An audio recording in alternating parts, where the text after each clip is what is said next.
Panggali. Om Swastiastu.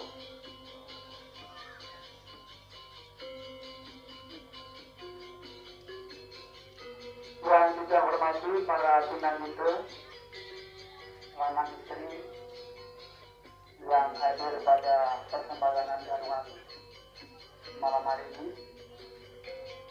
yang Bapak Ibu sesepuh ini sepuh, pemuda mahasiswa, ada pelajar yang kita hormati dan banggakan. Pada hari ini, Hari Galungan yang jatuh pada Budu Kliwon, Wuku Galungan, hari Rabu tanggal 17 Juni tahun 2020 tadi, ada juga melaksanakan juga di pulau-pulau yang lain. Tapi pada kesempatan ini, yang sembahyang di Pulau Jagadika, juga menyampaikan bahwasannya itu tentang makna hari rangkaian Hari Suci Galungan sebenarnya sudah dimulai sejak 25 hari yang lalu, yaitu pada Sandi Sare Buku Wajib. Pada saat itu adalah hari untuk wajib. Sandi Sare Kliwon, Sabtu Kliwon itu adalah sumpah. Jadi setiap hari Sabtu Kliwon sumpah. Jadi pada saat itu waktu hari Cing sumpah wajib.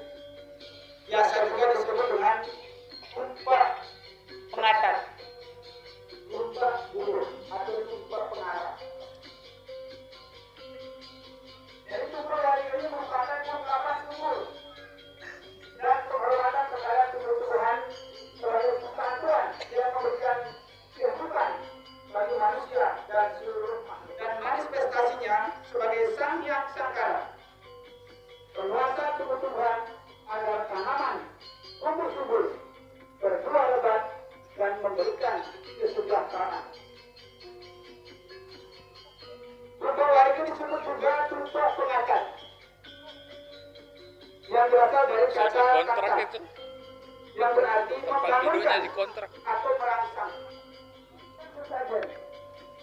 Para tetua Bali pada umumnya mengatakan kaki-kaki, gadong-gadong, selain dunia galungan, membuat tanggal itu lokal.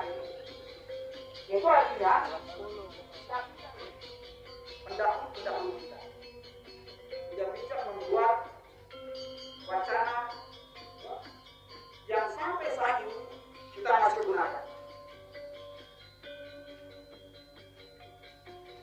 Demikian leluhur Bali menghormati tumbuh-tumbuhan, bukan sekedar objek yang dimanfaatkan, tapi bagian dari ciptaan Tuhan yang harus dihormati, dirawat dan dijaga kelestariannya. Karena itu, Hari Suci ini sering dipandang sebagai momentum untuk memperkuat kesadaran ekologi. Bapak Ibu Mas Dharma yang berbahagia, sudah beberapa ratus tahun lebih dulu mensosialisasikan dan dilaksanakannya itu melalui Tribun Bekaran.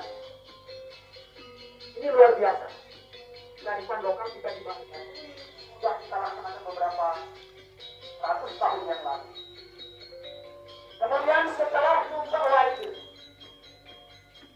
6 hari menjelang galungan, yaitu disebut dengan Sugihan Jauh, yaitu jatuh pada Rospati, hari Kamis Wage, Yudhus Nusan. Sugihan Jauh ini membersihkan buana agung dan buana alam semesta atau makrokosmos. Kata Jauh itu jatuh di luar. Jadi pada saat itu umat Hindu membersihkan lingkungan, baik lingkungan rumah, dan rumah yang Sang Buddha Bulan dan Sang Buddha Amakura. Jadi Sang Buddha Bulan itu juga biasa disebut dengan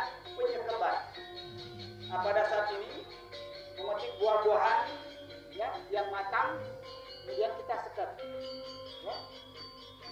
Jadi kita simak sang buta bulan hari Minggu. Ya. Jadi relite baik bulan hari Minggu. Kemudian yang kedua hari Senin ya, buta bulan, yaitu hari penyajian. Nah pada saat ini biasanya kalau di bahasa merayakan hari suci Galuhan, yaitu kemenangan Dharma melawan Adharma.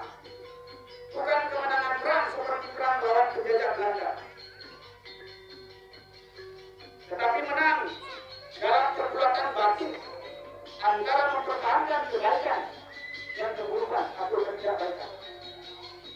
Nah, di sini saya mengutip Buddha seperti bab 8 suaka 15. Lengkapnya sebagai berikut. Dharma ewa hatu hanti, dharma raksati rakita, tasmat dharma nahan taliya, mano dharma hatu wadi. Yang artinya dharma yang dihancurkan akan menghancurkan. Dharma ewa hatu hanti, dharma yang dihancurkan akan menghancurkan.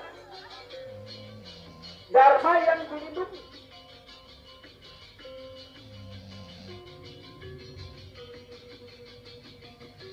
Dharma ewa hatu hanti, dharma raksati rakita, as dharma nahan taliya, mano dharma hatu wadi. Jadi demikian ya. Surat tersebut mengandung pesan bahwa hendaknya manusia selalu menjalankan dharma melalui pikiran, perkataan dan perbuatan yang baik. Orang yang selalu melaksanakan kebenaran, kejujuran, kasih sayang, dan tanggung jawab akan memperoleh perlindungan dan keharmonisan dalam hidup. Jadi yang senantiasa kita melaksanakan dharma dimanapun saja berada, maka keharmonisan kehidupan itu akan selalu berada dalam diri dan keluarga kita. Jadi ini kata kunci, bukan kata saya, hanya ingin menyampaikan saja. Mungkin sudah sebagian besar Bapak Ibu yang segera mendengarkan, termasuk juga ke diri saya sendiri. Saya kira demikian dan wacana makna hari suci Galuhan yang saya sampaikan.